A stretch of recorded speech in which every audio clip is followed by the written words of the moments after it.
ರಾಯ್ರೆ, ನೀವು ಕಾಲ್ಪನಿಕ ವ್ಯಕ್ತಿ ಅಲ್ಲ, ಬಾಳಿ ಬದುಕ್ತೋರು. ಎಷ್ಟೋ ಜನದ ಕಷ್ಟ ನೋವುಗಳನ್ನೆಲ್ಲ ದೂರ ಮಾಡಿದ್ದೀರಾ. ಮನೇಲಿ ನೆಗೆಟಿವ್ ಎನರ್ಜಿ ಇದೆ ಅಂತ ಅಪ್ಪ ಹೇಳ್ತಾ ಇದ್ದಾರೆ. ಇದನ್ನ ಹೇಗೆ ತಗೋಬೇಕೋ ನನಗಂತೂ ಗೊತ್ತಾಗ್ತಾ ಇಲ್ಲ. ಒಳ್ಳೆ ಕೆಲ್ಸಕ್ಕೆ ಹೋಗ್ತಾ ಇದ್ದೀವಿ, ಒಳ್ಳೇದಾಗ್ಲಿ ಅಂತ ಆಶೀರ್ವಾದ ಮಾಡಿ.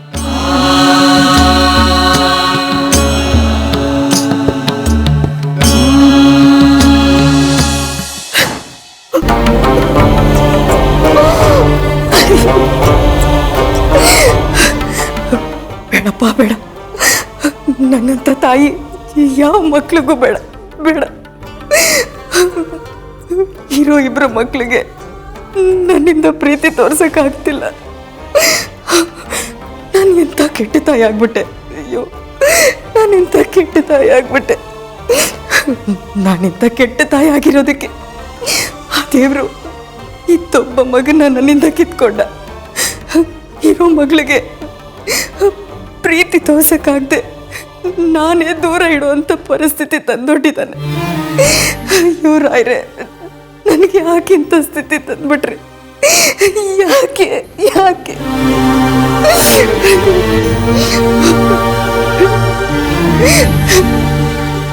ಇಲ್ಲ ಅಮ್ಮವ್ರೆ, ಇಲ್ಲ.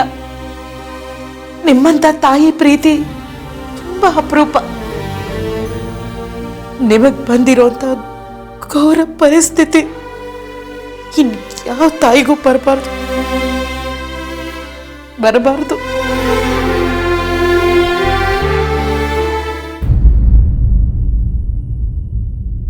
ಅಪ್ಪ, ಅಕ್ಷತೆ ಕೊಡು ಮಗಳೇ.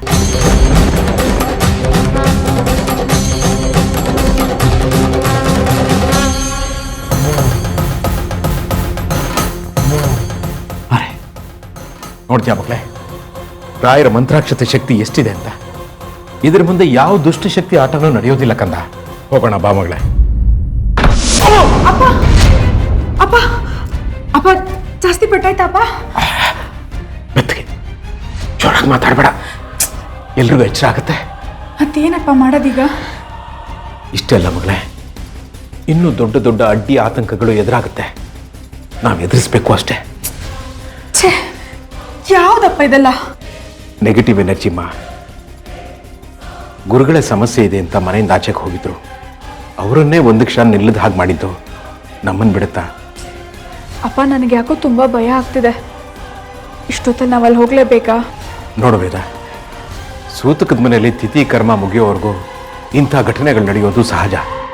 ಆದರೆ ನಮ್ಮನೇಲಿ ಇದು ಯಾಕೋ ಮಿತಿ ಮೀರ್ತಿದೆ. ಇದಕ್ಕೆ ಕಡಿವಾಣ ಹಾಕಲೇಬೇಕು. ಹೆದರಬೇಡ, ನಾನಿದ್ದೀನಿ ಮಗಳೇ, ಧೈರ್ಯವಾಗಿರು. ಬಾ.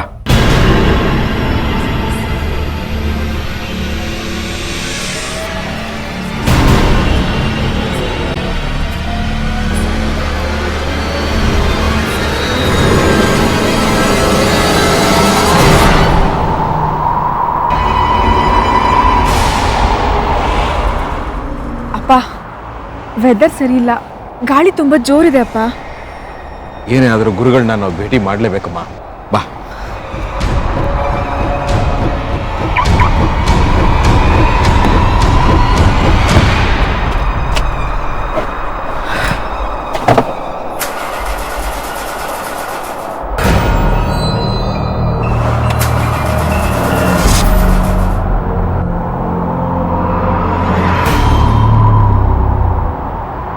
पूज्याय राघवेन्द्राय सत्यधर्मरथाय च भजतां कल्पवृक्षाय नमतां कामधेनवे।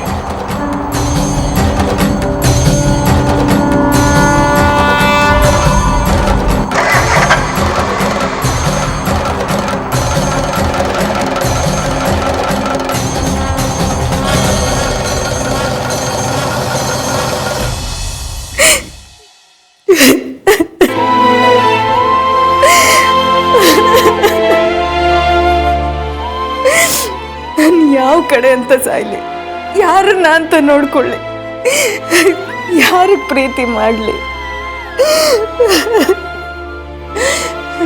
ನನಗೆ ಸಹಾಯ ಮಾಡಿ ರಾಯರೇ, ನನಗೆ ಸಹಾಯ ಮಾಡಿ.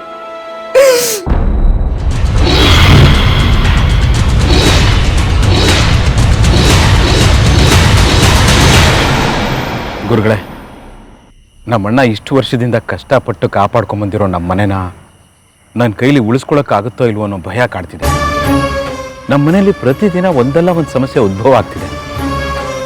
ಇಲ್ಲಿವರೆಗೂ ಬರೀ ಚೈತ್ರಾಗ್ ಮಾತ್ರ ಆ ಸಮಸ್ಯೆ ಕಾಡ್ತಿತ್ತು, ಈಗ ಮನೆಯವ್ರಿಗೆಲ್ಲರಿಗೂ ಕಾಡ್ತಿದೆ. ನಾನು ಅವತ್ತು ನಿಮ್ಮನೆಗೆ ಬಂದಾಗಲೇ ಹೇಳಿದ್ದೆ, ಯಾವುದೋ ಋಣಾತ್ಮಕ ಶಕ್ತಿ ಆ ಮನೆನ ಆವರಿಸ್ಕೊಂಡಿದೆ ಅಂತ. ನಾನು ಹೇಳಿದಾಗಲೇ ಕೃಷ್ಣ ಪ್ರಸಾದ್ ಶ್ರಾದ್ದನ 11ನೇ ದಿವಸದಲ್ಲೇ ಮುಗಿಸಿದಿದ್ರೆ ಈ ಸಮಸ್ಯೆ ಬರ್ತಾ ಇರಲಿಲ್ಲ. ಸಮಸ್ಯೆಗಳನ್ನ ಬೆಳೆಯೋದಕ್ಕೆ ಬಿಟ್ಟಿರೋದೇ ನೀವುಗಳು. ಅಲ್ಲ ಗುರುಗಳೇ, ನಮ್ಮ ಮನೇಲಿ ಕಷ್ಟಗಳೇ ನಿಲ್ತಿಲ್ಲ.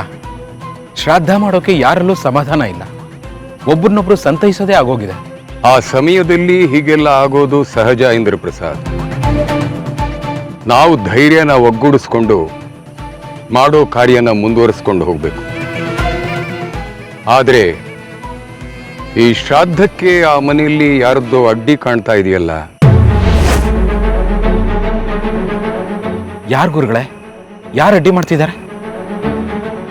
ಯಾರು ಅಂತ ಗೊತ್ತಾಗ್ತಾ ಇಲ್ಲ. ಆದರೆ ಶ್ರಾದ್ದನ ತಡಿತಾ ಇರೋದು ಆ ಮನೆಯಲ್ಲಿ ನಿಶ್ಚಳವಾಗಿ ಕಾಣ್ತಾ ಇದೆ. ಇಲ್ಲ ಗುರುಗಳೇ, ಎಲ್ರಿಗೂ ಶ್ರಾದ್ದ ಕಾರ್ಯ ನಡೀಲಿ, ಶಾಂತಿ ಪೂಜೆ ಆಗ್ಲಿ ಅಂತಾನೆ ಆಸೆ ಇದೆ. ಇದೆ, ಮೇಲ್ನೋಟಕ್ಕಿದೆ. ಆದರೆ ಒಳಗೊಳಗೆ ತಡೀತಾ ಇದ್ದಾರೆ. ಅವ್ರು ಯಾರು ಅಂತ ನಾನು ನಿಮ್ಮ ಮನೆಗೆ ಬಂದಾಗಲೇ ಗೊತ್ತಾಗೋದು. ಗುರುಗಳೇ, ನೀವು ನಮ್ಮ ಮನೆಗೆ ಬರ್ತೀರಾ? ಹೌದು, ನಾನು ಅಲ್ಲಿಗೆ ಬಂದೇ ಪರಿಹಾರ ಮಾಡಬೇಕು. ಕಾರ್ಯಕ್ಕೆ ಅಡ್ಡಿ ಮಾಡ್ತಿರೋ ವಿಘ್ನಗಳನ್ನ ದೂರ ಮಾಡಬೇಕು. ನಾಡಿದ್ದೇ ಶ್ರಾದ್ದಕ್ಕೆ ಸಿದ್ಧತೆ ಮಾಡಿಕೊಳ್ಳಿ. ಸರಿ ಗುರುಗಳೇ. ಇಂದ್ರಪ್ರಸಾದ್, ನೀವು ಬರೋವಾಗಲೇ ಅಡ್ಡಿ ಆತಂಕಗಳು ಬಂದಿರಬೇಕಲ್ವಾ? ಹೌದು ಗುರುಗಳೇ, ಆದರೆ ರಾಯರ ಮಂತ್ರಾಕ್ಷತೆ ನಮ್ಮ ಜೊತೆಗೆ ಇದ್ದಿದ್ರಿಂದ ಅಡ್ಡಿ ಆತಂಕಗಳೆಲ್ಲ ದೂರ ಆಯ್ತು. ಸರಿ, ಇವತ್ತು ನೀವು ಹೊರಡೋದು ಬೇಡ. ಸೂರ್ಯೋದಯ ಆದ್ಮೇಲೆ ಹೊರಡಿ. ಇವತ್ತು ಇಲ್ಲೇ ಆಶ್ರಮದಲ್ಲೇ ತಂಗಿ. ಏನಾಯ್ತು ಆರ್ತಿ? ಯಾಕೆ ಅಳ್ತಿದ್ಯಾ? ಏನಿಲ್ಲ ರೀ, ಏನಿಲ್ಲ. ಏನೂ ಇಲ್ಲ ಅಂದರೆ ಕಣ್ಣಲ್ಲಿ ನೀರು ಬರಲ್ಲ. ಬರ್ತಿದೆ ಅಂದರೆ ಏನಾದರೂ ಕಾರಣ ಇರಲೇಬೇಕು, ಅದು ನೋವಿರಲೇಬೇಕು. ಏನಾಯ್ತು ಹೇಳು? ಏನಿಲ್ಲ ಅಂತ ಹೇಳಿದ್ನಲ್ಲ, ಯಾಕೋ ಮನ್ಸಿಗೆ ಸ್ವಲ್ಪ ಸಂಕಟ ಆಯಿತು, ಅದಕ್ಕೆ ನೆನೆಸ್ಕೊಂಡು ಅಳ್ತಿದ್ದೆ ಅಷ್ಟೆ. ಅದೆಲ್ಲ ಬಿಡಿ, ನಿಮ್ಮ ಆಫೀಸ್ ಕೆಲಸ ಹೇಗೆ ನಡೀತಿದೆ? ಏನೂ ಪ್ರಾಬ್ಲಮ್ ಇಲ್ಲ ತಾನೆ? ಆಫೀಸ್ ಬಗ್ಗೆ ನೀ ತಲೆ ಕೆಡಿಸ್ಕೋಬೇಡ. ಮೊದಲು ನಿನ್ನ ಮನಸ್ಸಲ್ಲಿರೋ ನೋವೇನು ಅಂತ ಹೇಳು. ಯಾಕಿನ್ನೂ ಡಲ್ ಆಗಿದೆಯಾ ಆರ್ತಿ? ದಿನೇ ದಿನೇ ನಿನ್ನ ಬಿಹೇವಿಯರ್ ಕಂಪ್ಲೀಟಾಗಿ ಚೇಂಜ್ ಆಗೋಗಿದೆ. ಇಲ್ವಲ್ಲ, ನಾನೇನೋ ಚೇಂಜ್ ಆಗಿಲ್ಲ. ನಾನು ನಾನಾಗೇ ಇದ್ದೀನಿ. ನೀನೇನು ಹೇಳದೆ ಹೋದರೂ ನಿನ್ನ ಮನಸ್ಸಲ್ಲಿ ಏನಿದೆ ಅಂತ ನಾನು ಅರ್ಥ ಮಾಡ್ಕೋಬಲ್ಲೆ. ನೀನು ಯಾಕೆ ಅಳ್ತಿದ್ಯಾ ಅಂತ ನನಗೆ ಗೊತ್ತು.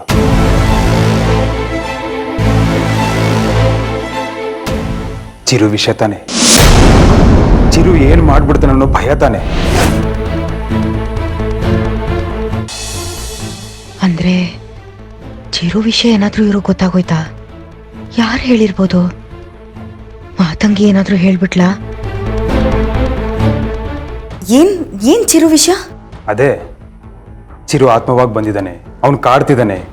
ಮನೇಲಿ ನಡೀತಿರೋ ಎಲ್ಲ ಸಮಸ್ಯೆಗಳಿಗೂ ಅವನೇ ಕಾರಣ. ಅವನೇ ನೆಗೆಟಿವ್ ಎನರ್ಜಿಯಾಗಿ ಬಂದು ಫ್ಯಾಮಿಲಿಗೆ ಕಾಟ ಕೊಡ್ತಿದ್ದಾನೆ. ಈ ಥರ ಎಲ್ಲ ಏನೇನೋ ಅನ್ಕೊಂತಿದ್ಯಾ ಅಲ್ವಾ? ಹಾಗೇನಿಲ್ಲ ಅಶೋಕ್. ಹಾಗೇನು ಇಲ್ಲ ಅಂದರೆ ಇರೋ ವಿಷಯ ಏನು ಅಂತ ಹೇಳು. ಯಾವಾಗಲೂ ನಾನು ಕೇಳೋದೇ ಆಯಿತು, ನಿನ್ನ ಮಾತು ಮರೆಸೋದೇ ಆಯಿತು. ಈ ಸಲ ನೀನು ಹೇಳಲೇಬೇಕು ಆರ್ತಿ. ನೀನು ಹೇಳೋವರೆಗೂ ನಾನು ಬಿಡಲ್ಲ. ಏನಾದರೂ ಇದ್ರೆ ತಾನೇ ಹೇಳೋದಕ್ಕೆ. ಇಲ್ಲ ಅಂತ ಯಾಕೆ ಸುಳ್ಳು ಹೇಳ್ತೀಯ ಆರ್ತಿ? ಮನೇಲಿ ನಾವೆಲ್ಲ ಏನೋ ಮಾತಾಡ್ತಿರ್ತೀವಿ, ನಿನ್ನ ಮನಸ್ಸು ಇನ್ನೆಲ್ಲೋ ಇರುತ್ತೆ. ಯಾವುದೋ ಯೋಚನೆಯಲ್ಲಿ ಇರ್ತೀಯ, ಏನೋ ಭಯದಲ್ಲೇ ಇರ್ತೀಯ. ಆ ಭಯ ಏನು ಅಂತ ಹೇಳ್ಕೊಂಡ್ರೆ ತಾನೆ ಅದನ್ನ ದೂರ ಮಾಡೋದಕ್ಕಾಗೋದು. ನಮ್ಮ ಯಜಮಾನ್ರಿಗೆ ನಾನು ಯಾಕೆ ಭಯ ಪಟ್ಕೊಂಡಿದ್ದೀನಿ ಅಂತ ಅನ್ನಿಸ್ತಿದ್ಯೋ ಏನೋ. ಅದು ಅಶೋಕ್, ನಿಜವಾಗ್ಲೂ ನನಗೇನು ಪ್ರಾಬ್ಲಮ್ ಇಲ್ಲ. ಅತ್ತೆ ವಿಷಯದಲ್ಲಿ ಸ್ವಲ್ಪ ಬೇಜಾರಾಯಿತು. ಈ ಸಮಯದಲ್ಲೇ ಅತ್ತೆ ಮಾವ ಕಾಶಿಗೆ ಹೊರಟೋಗಿದ್ದಾರೆ. ಅವರು ಇದ್ದಿದ್ರೆ ಚೆನ್ನಾಗಿರ್ತಿತ್ತು ಅಂತ ಅನ್ನಿಸ್ತು ಅಷ್ಟೆ. ಸತ್ಯ ಹೇಳಿದ್ರೆ ನನ್ನ ಮನ್ಸಿಗೆ ಎಲ್ಲಿ ನೋವಾಗತ್ತೆ ಅಂತ ಮುಚ್ಚಿಡ್ತಿದ್ಯಾ ಅಲ್ವಾ? ಸರಿ, ನೀನ್ ಹೇಳ್ಬೇಡ, ಅದೇನು ಅಂತ ನಾನೇ ತಿಳ್ಕೊತೀನಿ. ಅಲ್ಲಪ್ಪ, ನಮ್ಮನೇಲಿ ತಿಥಿ ಕಾರ್ಯ ನಿಲ್ಲಿಸ್ಬೇಕು ಅನ್ನೋರು ಯಾರಿದ್ದಾರೆ? ಏನೋ ನನಗೊಂದು ಅರ್ಥ ಆಗ್ತಿಲ್ಲಮ್ಮ. ರಾಣಿನೇ ಈ ಕೆಲಸ ಮಾಡ್ತಿರ್ಬಹುದಾ? ಅಯ್ಯೋ ಇಲ್ಲ ಅಪ್ಪ, ಅಮ್ಮ ತಿಥಿ ಕಾರ್ಯ ಮಾಡಲೇಬೇಕು ಅಂತ ಮಾತಾಡ್ತಿದ್ದಾರೆ. ಇದು ಅಮ್ಮನ ಕೆಲಸ ಅಲ್ಲ. ಮೇಲ್ನೋಟಕ್ಕೆ ಹಾಗೆ ಕಾಣಿಸ್ತಿದ್ಯಮ್ಮ. ಒಳೊಳಗೆ ಯಾರೋ ಈ ಕೆಲಸ ಮಾಡ್ತಿದ್ದಾರೆ ಅಂತ ಗುರುಗಳು ಹೇಳ್ತಿಲ್ವಾ? ನನಗೇನೋ ನಿಮ್ಮ ಅಮ್ಮನ ಮೇಲೆ ನಂಬಿಕೆ ಇಲ್ಲ. ಅವಳದೇ ಈ ಕೆಲಸ ಇರಬಹುದು ಅಂತ ಒಂದು ಅನುಮಾನ. ನನಗೇನೋ ಹಾಗೆ ಅನ್ನಿಸ್ತಿಲ್ಲಪ್ಪ. ಬಹುಶಃ ತಿಥಿ ಕಾರ್ಯದಲ್ಲಿ ಅಮ್ಮ ಇನಿಷಿಯೇಟಿವ್ ತಗೊಂಡಿದ್ದಾರೆ ಅಂತ ಭವಾನಿ ಅಕ್ಕ ಏನಾದರೂ ತಡಿತಿರ್ಬಹುದಾ? ಇರಬಹುದು. ಈ ಭವಾನಿಗೆ ರಾಣಿ ಮಾಡೋ ಯಾವ ಕೆಲಸನೂ ಇಷ್ಟ ಆಗೋದಿಲ್ಲ. ಆದರೆ ಭವಾನಿ ಅಕ್ಕನೇ ಅಲ್ವಾ ಹೇಳಿದ್ದು, ದೊಡ್ಡಪ್ಪ 21ನೇ ದಿನ ತಿಥಿ ಕಾರ್ಯ ಮಾಡಲೇಬೇಕು ಅಂತ ಹೇಳಿದ್ದಾರೆ ಅಂತ. ಹೌದು. ನನಗೇನೋ ಇದು ಅಕ್ಕನ ಕೆಲಸನೂ ಅಲ್ಲ ಅಂತ ಅನ್ನಿಸ್ತಿದೆ. ಹಾಗಾದ್ರೆ ಇದು ಯಾರ ಕೆಲಸಮ್ಮ? ಆರ್ತಿಗೆ, ಅಶೋಕ್ಗೆ, ಚಿರು ಆತ್ಮಕ್ಕೆ ಶಾಂತಿ ಸಿಗ್ಲಿ ಅನ್ನೋ ಕಾಳಜಿ ಇದೆ. ಮತ್ತಿನ್ ಯಾರು ಮಾಡಿರ್ತಾರೆ? ಹೇಗೋ ನಾಳೆ ಗುರುಗಳು ಬರ್ತಾರಲ್ಲ, ಅವಾಗ ಗೊತ್ತಾಗುತ್ತೆ ಬಿಡಿಪ್ಪ. ವೇದ, ಹಾ, ನಾವಿಬ್ರು ಮನೇಲಿ ಇಲ್ದೇ ಇರೋದನ್ನ ನೋಡಿ ಎಲ್ಲರೂ ಗಾಬರಿ ಆಗಿರ್ತಾರೆ. ಮೊದಲು ಆರ್ತಿಗೆ ಫೋನ್ ಮಾಡಿ ಬೆಳಗ್ಗೆನೇ ನಾವು ಬರ್ತಿದ್ವಿ ಅಂತ ಹೇಳ್ಬಿಡು. ಸರಿಪ್ಪ.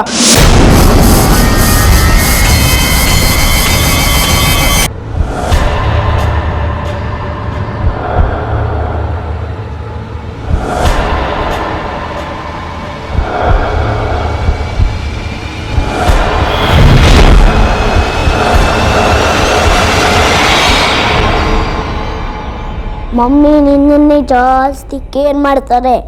ಇನ್ಮೇಲೆ ಮಮ್ಮಿ ನನಗೋಸ್ಕರನೇ ಇರ್ತಾರೆ. ನನ್ನನ್ನು ಮಾತ್ರ ಲೋಬಿಡ್ತಾರೆ, ನನ್ನ ಜೊತೆ ಮಾತ್ರ ಮಾತಾಡ್ತಾರೆ.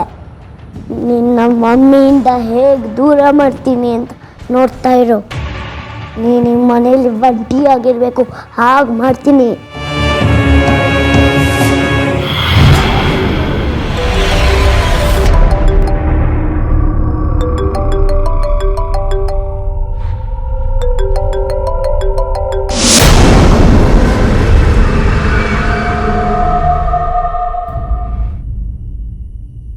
ಅಪ್ಪ, ಇಷ್ಟೊತ್ತು ರಿಂಗ್ ಆಗ್ತಿತ್ತು, ಈಗ ಇದ್ದಕ್ಕಿದ್ದಂಗೆ ಡಿಸ್ಕನೆಕ್ಟ್ ಆಗಿ ಸ್ವಿಚ್ ಆಫ್ ಬರ್ತಿದೆ.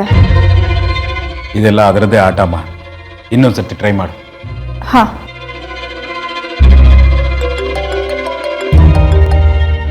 ಅರೆ, ವೇದ ಯಾಕೆ ಕಾಲ್ ಮಾಡ್ತಿದ್ದಾಳೆ?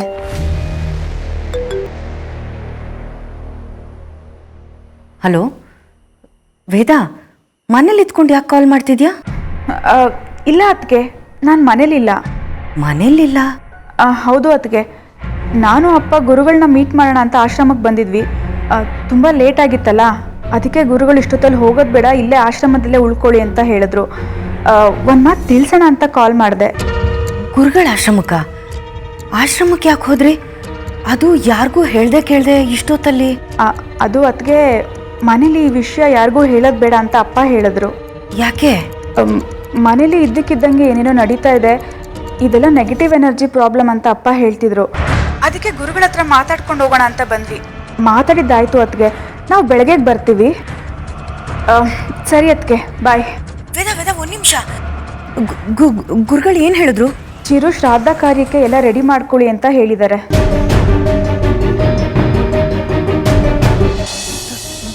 ಕಾರ್ಯ ಮಾಡೋದಕ್ಕೆ ರೆಡಿ ಮಾಡೋದಕ್ಕೆ ಹೇಳಿದ್ರಾ? ಹಾಂ ಅದಕ್ಕೆ, ಇನ್ನೊಂದು ಶಾಕಿಂಗ್ ನ್ಯೂಸ್ ಹೇಳಿದ್ರು. ಏನು? ನಾವು ಚಿರು ಶ್ರಾದ್ದ ಕಾರ್ಯ ಮಾಡೋದಕ್ಕೆ ಪ್ರಯತ್ನ ಪಟ್ಟರು, ನಮ್ಮಲ್ಲಿರೋರು ಯಾರೋ ಒಬ್ರು ಅದನ್ನ ತಡೆಯೋದಕ್ಕೆ ಪ್ರಯತ್ನ ಪಡ್ತಿದ್ದಾರೆ ಅಂತ ಹೇಳಿದ್ರು. ಮತ್ತಿನೇನು ಹೇಳಿದ್ರು? ಅದು ವೇದ, ಅಪ್ಪ, ನಾಳೆ ಹೋಗಿ ಮಾತಾಡೋಣ ಬಿಡಮ್ಮ. ಸರಿ. ಅದಕ್ಕೆ ನಾಳೆ ಗುರುಗಳು ಮನೆಗೆ ಬರ್ತಿದ್ದಾರೆ, ಬೆಳಗ್ಗೆ ಬರ್ತೀವಿ ಆಯ್ತಾ? ನೀವೀಗ ಮಲ್ಕೊಳ್ಳಿ. ಗುಡ್ ನೈಟ್, ಬಾಯ್.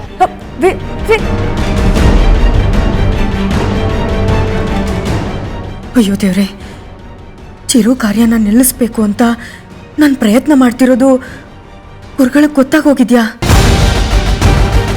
ಗುರುಗಳು ಬಂದರೆ ಶ್ರಾದ್ದ ಕಾರ್ಯನ ನಾನು ಹೇಗೆ ನಿಲ್ಲಿಸ್ಲಿ? ಏನು ಮಾಡಲಿ? ನಿಮ್ಮ ಡ್ಯಾಡಿ ಮೇಲಾಣೆ, ತಾಳಿ ಮೇಲಾಣೆ, ಈ ಶ್ರಾದ್ದ ಕಾರ್ಯ ತಡಿತೀನಿ. ಚೈತ್ರ